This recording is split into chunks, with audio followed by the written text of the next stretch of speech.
Éxodo capítulo 20, versículos 4 al 6.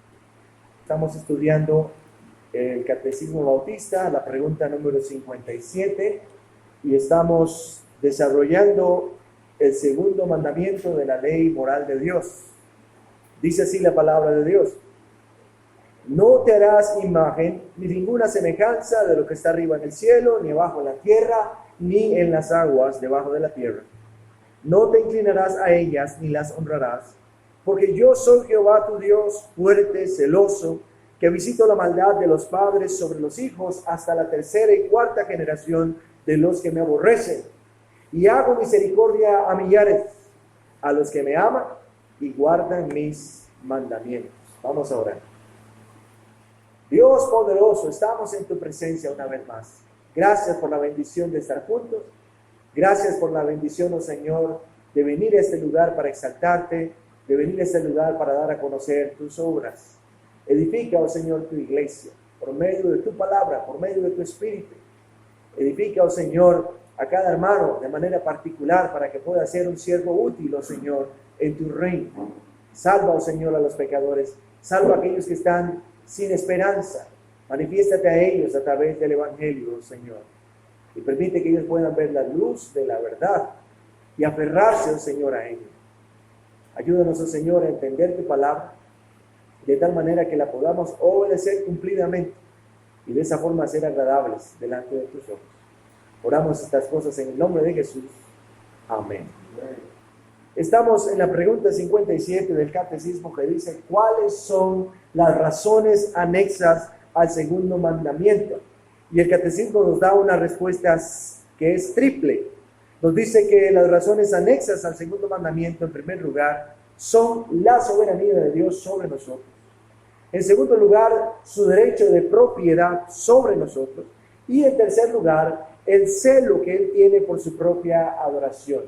Estamos ahora en la segunda razón, que dice el derecho de propiedad de Dios sobre nosotros. Esa sería la segunda razón anexa a este mandamiento de no hacernos imágenes. El Salmo capítulo 100, el versículo 3 declara: reconocer que Jehová es Dios. Él nos hizo y no nosotros a nosotros mismos. Pueblos suyos somos y ovejas de su prado. Nuestra confesión de fe declara en el capítulo 4, el artículo 1, lo siguiente: en el principio agradó a Dios el Padre, Hijo y Espíritu Santo para la manifestación de la gloria de su poder, sabiduría y bondad eternos, crear o hacer el mundo y todas las cosas que en él hay, ya sean visibles o invisibles. El universo y todo lo que hay en él tiene un origen y una causa. Ese origen y esa causa es Dios. La Biblia enseña que en el principio Dios creó los cielos y la tierra. Génesis 1:1 dice eso: en el principio creó Dios los cielos y la tierra. También nos dice que la tierra primigenia, Génesis 1:2, estaba desordenada y vacía. En aquella tierra primera reinaba el caos y la oscuridad. Entonces Dios intervino y ordenó todas las cosas mediante su divino poder, de tal manera que del caos, es decir, del desorden, surge el cosmos, es decir, el orden. Según la Biblia, la tierra y todo lo que vemos a nuestro alrededor no son fruto del azar, no son fruto de un accidente cósmico, de causas misteriosas e inexplicables. No, la tierra y todo lo que en ella hay fueron creados por Dios. Los cielos, dice el Salmo 8:1, son la obra de Dios y Él ha puesto su gloria sobre ellos. Cuando veo los cielos, dice el salmista, obra de tus dedos. Es la obra de Dios. Él ha puesto su gloria allí. En ese Salmo capítulo 8, en el versículo 3, también declara que Dios formó la luna y las estrellas. Dice: cuando veo los cielos sobre de tus dedos, la luna y las estrellas que tú formaste. También dice el versículo 4 y el versículo 5 que Dios creó los ángeles y también creó los hombres. Digo, ¿qué es el hombre para que tengas de él memoria? Y el Hijo del Hombre para que lo visites. Le has hecho poco menor que los ángeles y lo coronaste de gloria y de honra. Dios creó los cielos, Dios creó la luna, Dios creó las estrellas, Dios creó los ángeles, Dios creó a los hombres. Dios ha puesto su gloria en su creación. El Salmo capítulo 24, los versículos 1 y 2 declara: de Jehová es la tierra y su plenitud, o como traduce otra versión, todo cuanto hay en ella, el mundo y los que en él habitan, porque él la fundó sobre los mares y la afirmó sobre los ríos. Observen el término de conclusión. De Jehová es la tierra y su plenitud. ¿Por qué? Dice el versículo siguiente: porque él la fundó sobre los mares y la afirmó sobre los ríos. La tierra y sus habitantes le pertenecen a Dios, y la razón por la cual le pertenecen a Dios es porque Él es su creador. Él tiene los derechos entonces sobre la tierra, son los derechos de creación. Los hombres a lo largo de la historia han dividido y repartido la tierra, han establecido límites y también fronteras, han comprado y han vendido pequeños y grandes territorios. Después de cada gran guerra se establecieron nuevas fronteras, se hicieron nuevos países, se quitaron otros. Escuchamos hablar de la antigua Unión Soviética porque ya no existe, ¿verdad? Después de la guerra se dividieron en pequeñas porciones de tierra, en pequeños o diferentes países. Pero sepan esto: a pesar de que el hombre a lo largo de la historia ha dividido y también ha repartido la tierra y ha establecido límites y fronteras, usted y yo hemos puesto cercas en nuestras casas también para delimitar cuál es nuestro territorio, ¿verdad? Y muchas veces hay hasta conflictos con el vecino cuando él se pasa de alguna manera hacia nuestro territorio o nosotros hacia el territorio de él. Y a pesar de eso, hay que decir esto: el título de propiedad de la tierra sigue estando en manos de Dios, y Él es el único y verdadero dueño de la tierra. Esta es la razón por la cual Dios advierte al pueblo de Israel, allá en Levítico capítulo 25, versículo 23, la tierra no se venderá a perpetuidad, le dice el Señor a Israel. Y añade: porque la tierra mía es. La tierra mía es. Muchas veces me encuentro orando y diciendo: Señor, la tierra es tuya, dame un pedacito más grande. Tú puedes hacerlo para poner más gallinas, para que el perro corra tranquilo, para que podamos sembrar un árbol de naranjas. Danos un pedacito de la tierra que es tuya. Yo no tengo, pero tú tienes mucha tierra. ¿Por qué? Porque Él es el verdadero dueño de la tierra. Pensemos en esto. Dios expulsó a los cananeos de la tierra y luego se la dio a Israel. ¿Y por qué Dios hizo eso? Porque Él es el dueño. Vean lo que dice Éxodo capítulo 33, versículos 1 y 2. Jehová dijo a Moisés: anda, sube de aquí, tú y el pueblo que sacaste de la tierra de Egipto, a la tierra de la cual juré a Abraham, Isaac y Jacob, diciendo: a tu descendencia la daré. Y ve lo que dice después: y yo enviaré delante de ti el ángel. Y dice: y echaré fuera al cananeo y al amorreo, al eteo, al fereceo, al heveo y al jebuseo. Los voy a echar. Y la razón por la cual Dios podía echarlos es porque la tierra le pertenece a Él. Les estaba dando el desahucio. Él los iba a sacar de la tierra. Dios también es el dueño de toda la fauna que habita este planeta. Vea lo que dice el Salmo capítulo 50, versículos 10 y 11. Quiero que preste atención a los posesivos en este texto. Porque mía es, y ahí está el primer posesivo, mía es toda bestia del bosque y los millares de animales en los collados. Conozco a todas las aves de los montes y todo lo que se mueve en los campos, dice, me pertenece. Otra vez, vea el posesivo.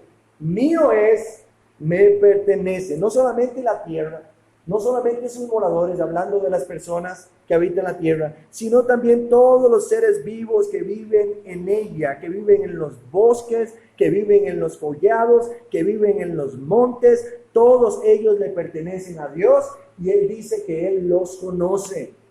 Pensemos en este mundo entonces como una hacienda con vastos terrenos e innumerables animales. El hacendado es Dios, el dueño de la hacienda es el Señor.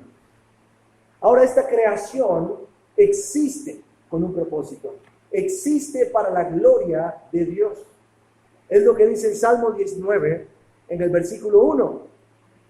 Los cielos cuentan la gloria de Dios y el firmamento anuncia la obra de sus manos. Entonces, todo lo que hay en este mundo, todo lo que hay en este universo existe para la gloria de Dios. También es una muestra del poder de Dios, una evidencia del poder de Dios. Isaías capítulo 40, versículo 26, como dice o traduce la Nueva Versión Internacional: alcen los ojos y miren a los cielos. ¿Quién ha creado todo esto?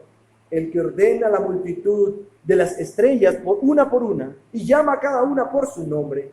Es tan grande su poder y tan poderosa su fuerza que no falta ninguna de ellas. No solamente para la gloria de Dios, sino una muestra, una evidencia de su poder, pero también una muestra y una evidencia de su gran sabiduría. Este universo, vean lo que dice Proverbios capítulo 3, versículos 19 y 20. Muestra o evidencia de la sabiduría de Dios. Proverbios 3, 19 y 20. Jehová con sabiduría fundó la tierra, afirmó los cielos con inteligencia, con su ciencia los abismos fueron divididos y destilan rocío los montes. Y Proverbios capítulo 8, versículos 27 al 30. Cuando formaba los cielos, allí estaba yo. Aquí está hablando la sabiduría. Es una personificación de la sabiduría. Y la presenta como una mujer joven, el proverbista. Y dice: cuando formaba los cielos, allí estaba yo. Cuando trazaba el círculo sobre la faz del abismo, cuando afirmaba los cielos arriba, cuando afirmaba las fuentes del abismo, cuando ponía al mar su estatuto para que las aguas no traspasasen su mandamiento, cuando establecía los fundamentos de la tierra, con él estaba yo ordenándolo todo, y era su delicia de día en día, teniendo solaz delante de él en todo tiempo. El universo en el que vivimos es una muestra también no solo del poder de Dios, sino de su sabiduría. También otra cosa más, otra característica del universo en el que nosotros vivimos, es que es una muestra de la bondad de Dios. No solamente su sabiduría, no solamente su poder, no solamente su gloria, sino también su bondad. Mateo capítulo 5, versículo 45, y ahí vemos la bondad de Dios manifiesta. Mateo 5, 45. Para que seáis hijos de vuestro Padre que está en los cielos. Y ahora vea la bondad de Dios manifiesta, que hace salir, observe el posesivo, su sol, que le pertenece a él, que hace salir su sol sobre malos y buenos. Continúa, y que hace llover sobre justos e injustos. Vemos entonces aquí la obra bondadosa de Dios. Vemos aquí la providencia de Dios interviniendo en el mundo. Hoy salió el sol desde nuestra perspectiva terrenal, porque si estuviéramos afuera de esta atmósfera, el sol siempre estaría ahí, nunca sale, no se oculta, pero desde nuestra perspectiva, hoy salió el sol. Salió para buenos y salió para malos. Salió para los que vinieron a la reunión de la iglesia y salió para los que se quedaron en casa durmiendo. El sol salió. En estos días ha estado lloviendo. Y la lluvia cae sobre las casas de los justos y los campos de los justos y riega la tierra, pero también cae sobre la casa de los injustos y riega los campos de los injustos. Una muestra de la bondad de Dios. Usted respira porque hay una atmósfera aquí que le permite respirar. Eso es una muestra de la bondad de Dios también. Porque si esta atmósfera no existiera, nosotros no podríamos respirar y moriríamos ahogados. Vemos esa muestra entonces también de la bondad de Dios.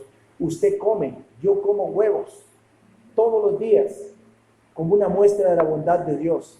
¿Por qué? Porque Él creó las gallinas y ellas ponen huevos, y yo alimento a mis hijos, y alimento a mi esposa, y me alimento yo, y algunos de ustedes ya se están alimentando también, porque Dios es bondadoso, dando esas gallinas. Vemos la bondad de Dios manifiesta en su creación.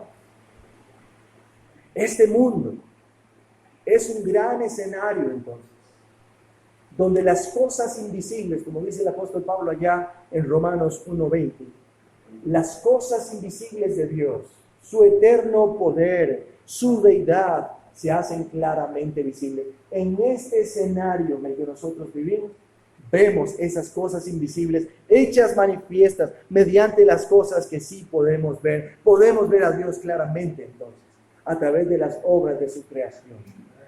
Y aún utilizando ciertos instrumentos, podemos ver la gloria de Dios y el poder de Dios y la sabiduría de Dios y la bondad de Dios. El Instituto Bíblico Moody, por ejemplo, se fue al desierto con microscopios para ver qué había en la arena de un desierto al cual fueron a visitar. Y allá estaba un hombre tirado, como decimos coloquialmente, de panza, con un microscopio mirando la arena del desierto. Y se asombró de lo que descubrió.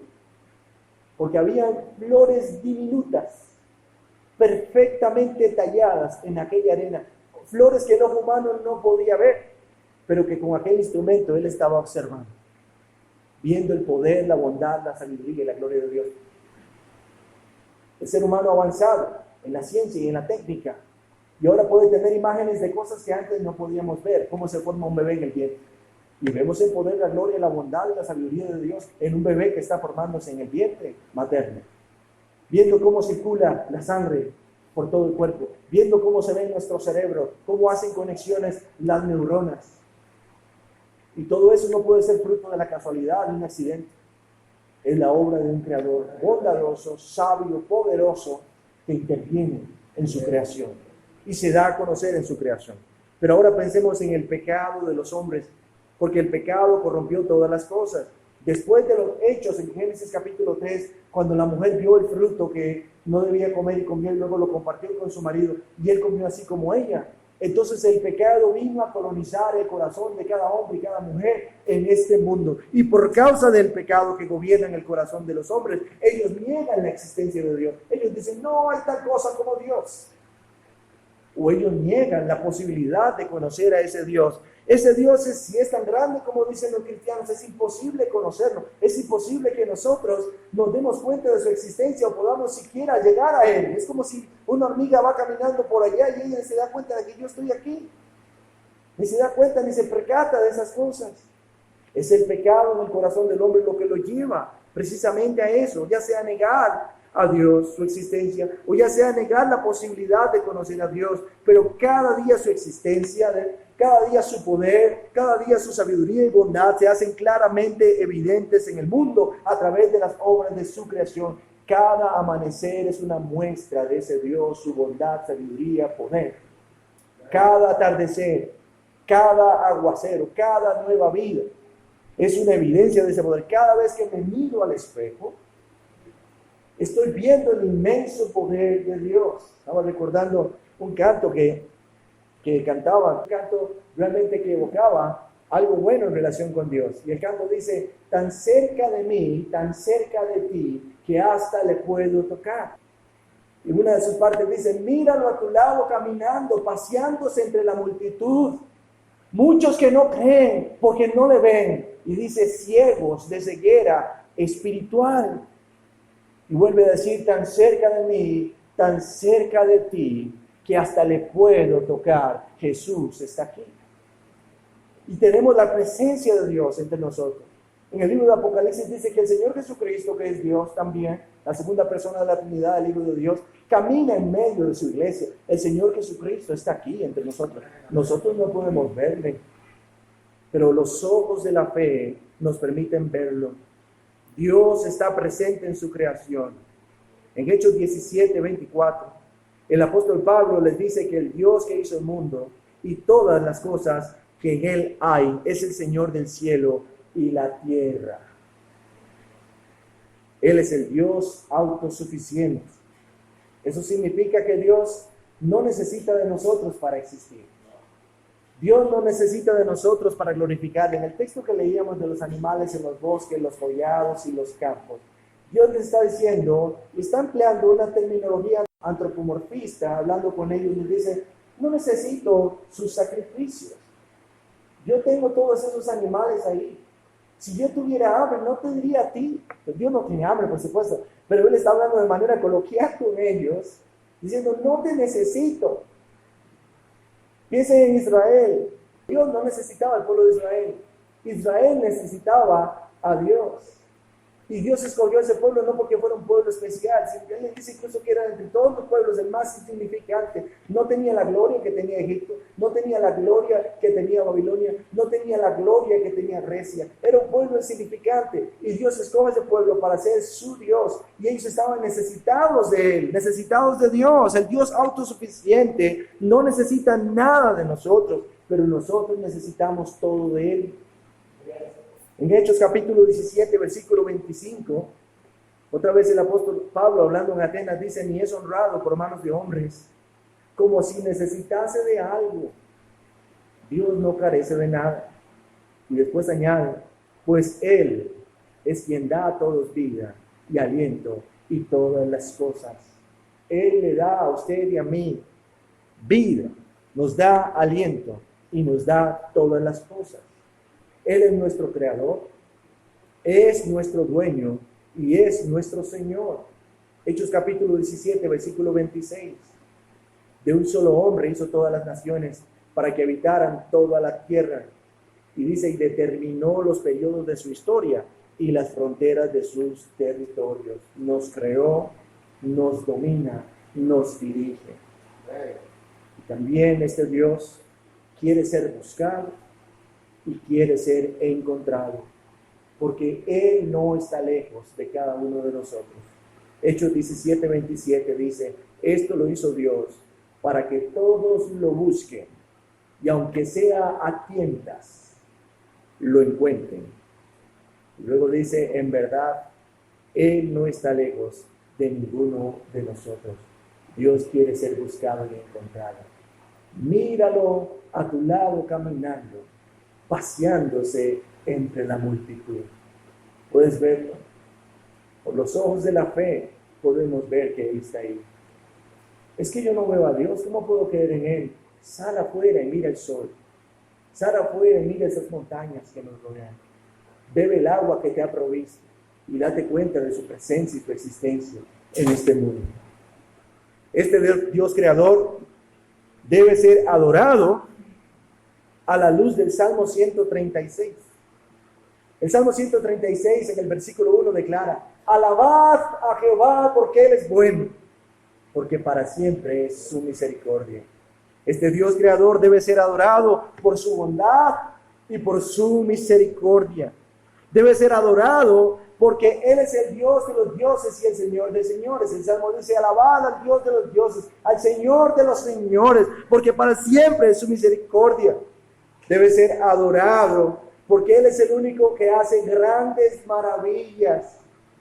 Él es el que hizo los cielos con entendimiento. Él es el que extendió las aguas o la tierra sobre las aguas. Él es el que hizo las grandes lumbreras, el sol, la luna y las estrellas. Él es el que liberó a su pueblo de la esclavitud, juzgando a sus enemigos con mano poderosa. Los relatos que tenemos, por ejemplo, en el libro de Éxodo, de la manera en la que Dios sacó a Israel con poder, con señales, humillando a Egipto, humillando a Faraón, humillando a sus dioses, demostrando todo su poder, abriendo el mar rojo, endulzando las aguas del mar, conduciéndolos por el desierto de Cádiz hasta el monte Sinaí, llevándolos a las mismas puertas de la tierra prometida, haciéndolos cruzar el Jordán, llevándolos a la tierra que fluye leche y miel. Él merece ser alabado por todas sus obras. 40 años los alimentó, 40 años los vistió, 40 años los calzó, 40 años los abrevó. Él cuidó de su pueblo. Y vemos la obra bondadosa de Dios. Dice el Salmo que Él les dio también herencia, Él les dio la tierra prometida. Y también dice el Salmo que el Señor nunca se olvidó de ellos y los rescató de la mano de sus enemigos. Incluso cuando el pueblo se rebeló contra Dios y le dieron la espalda, cada vez que ellos se arrepintieron y clamaron al Señor, su corazón se volvió tierno para con ellos y los volvió a rescatar. ¿Acaso usted no ha leído el libro de Jueces? Pero Israel hizo lo malo ante los ojos del Señor. En aquellos días no había rey en Israel y cada uno hacía lo que mejor le parecía. Pecaban, caían en manos de sus enemigos, clamaban a Dios y Él los libraba. Y por eso Él merece ser adorado. También dice el Salmo 136 en el versículo 25 que el Señor es el que da alimento a todo ser viviente. Y finalmente dice en el versículo 26 que Él es el Dios de los cielos. Su misericordia debe ser adorada para siempre. El segundo mandamiento ordena: no te harás imagen, no te inclinarás a ellas ni las honrarás. La segunda razón por la que no debemos adorar a Dios por medio de imágenes o de cualquier otro modo que no esté establecido en su palabra, tiene que ver con su derecho de propiedad sobre nosotros. Él nos creó y nosotros somos suyos.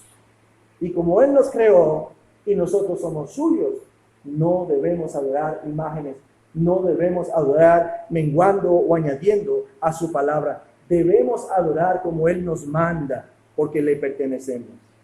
No debemos emplear medios que Él no ha ordenado. ¿Por qué? Porque usted y yo no tenemos derecho ni a crear, ni a innovar o inventar nuevas formas para acercarnos a Dios. No tenemos derecho de hacerlo. Aquellos que se resisten a adorar a Dios actúan de manera impía y obstruyen la verdad. Eso es lo que dice el apóstol Pablo allá en Romanos capítulo 1, versículo 18. Dice que la ira de Dios viene manifestándose contra toda injusticia en piedad de los hombres que detienen o retienen, obstruyen con injusticia la verdad. Para estos que no quieren adorar a Dios, está reservada la ira de Dios. Pero aquí en Romanos capítulo 1 habla de un tipo de ira que se conoce, o alguien la ha denominado como ira de abandono. Esa es la ira que ellos están experimentando, la ira de abandono. Y esta ira de abandono los conduce en pos de su propia autodestrucción. Ellos mismos se autodestruyen. En el versículo 24, ahí estoy en Romanos capítulo 1, versículo 24, dice: por lo cual también, quiero que preste atención a esa palabra, los entregó. Y ahí es donde vemos esa ira de abandono. Dice: por lo cual Dios también los entregó a la inmundicia en la concupiscencia de sus corazones, de modo que deshonraron entre sí sus propios cuerpos. Concupiscencia es un deseo intenso y en este contexto hacia algo que es malo. Dice que son entregados a los malos deseos de sus corazones y estos deseos los conducen en pos de la impureza sexual y la degradación de sus cuerpos. Cuando Dios los abandona, entonces ellos empiezan a seguir su necio corazón, su oscurecido corazón, y empiezan a cometer una serie de pecados impuros. Empiezan a degradar su propio cuerpo. También versículos 26 y 27. Presta atención a la palabra clave que le dije. Por esto Dios los entregó otra vez. Los entregó a pasiones vergonzosas, pues aún sus mujeres cambiaron el uso natural por el que es contra naturaleza. Y de igual modo también los hombres, dejando el uso natural de la mujer, se encendieron en su lascivia unos con otros, cometiendo hechos vergonzosos hombres con hombres y recibiendo en sí mismos la retribución debida a su extravío. Dice que también no solamente son entregados a sus malos deseos, sino que son entregados a pasiones vergonzosas. Hombres y mujeres que cambian las relaciones naturales por aquellas que van contra naturaleza. Y como resultado de ese cambio, reciben sobre sí mismos el castigo que merece su perversión. Y luego tenemos el versículo 28, y ahí la palabra clave. Y como ellos no probaron tener en cuenta a Dios, otra vez dice, Dios los entregó a una mente reprobada para hacer cosas que no convienen. Son entregados a la depravación mental para hacer cosas que no deben hacer. Y luego da una lista de estas cosas Habla de fornicación, habla de avaricia, habla de envidia, habla de homicidio, contienda, engaño, malignidad, murmuración, detracción. Es el resultado de haber sido abandonados por Dios. Dentro de su providencia, dentro de su gracia que es común, Dios está conteniendo la maldad de los hombres. Pero cuando Dios se hace a un lado y los deja seguir, los abandona, ellos entonces son entregados a sus malos deseos, a sus pasiones vergonzosas y a una mente reprobada. La adoración santa, entonces, exige que nosotros tengamos este conocimiento. Número 1, que Dios es soberano. Eso es lo primero que usted debe saber. Dios es soberano. Él tiene dominio absoluto sobre nosotros y Él no quiere que nosotros le adoremos a través de imágenes, invenciones humanas. Él quiere ser adorado en espíritu y en verdad. La segunda cosa que usted debe conocer es que Dios es nuestro creador. Él tiene derecho de propiedad sobre nosotros. Él nos creó y somos suyos. Por tanto, debemos adorarlo como Él ordena, sin crear, innovar o inventar nuevas formas para acercarnos a Él. Este es el conocimiento que todo adorador verdadero tiene que tener. Dios es soberano, Dios es nuestro creador. Y nosotros debemos acercarnos a Él, como dice el Salmo 100. Acercarnos con gratitud, con gozo, con humildad, porque somos su pueblo y somos las ovejas de su prado. Permítame terminar esta mañana entonando un canto. Vamos a cantar el Salmo 100. Y así vamos a terminar esta mañana. Póngase de pie un momento y abra su Biblia en el Salmo 100.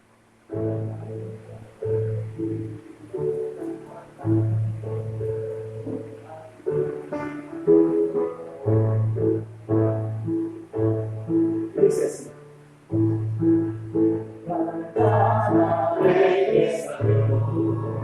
Habitantes de toda la tierra, servidme con alegría, servidme con alegría, venid ante su presencia, con regocijo, reconocer que Jehová es Dios, reconocer que Jehová es Dios.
Dios, nuestro creador. Vamos a orar.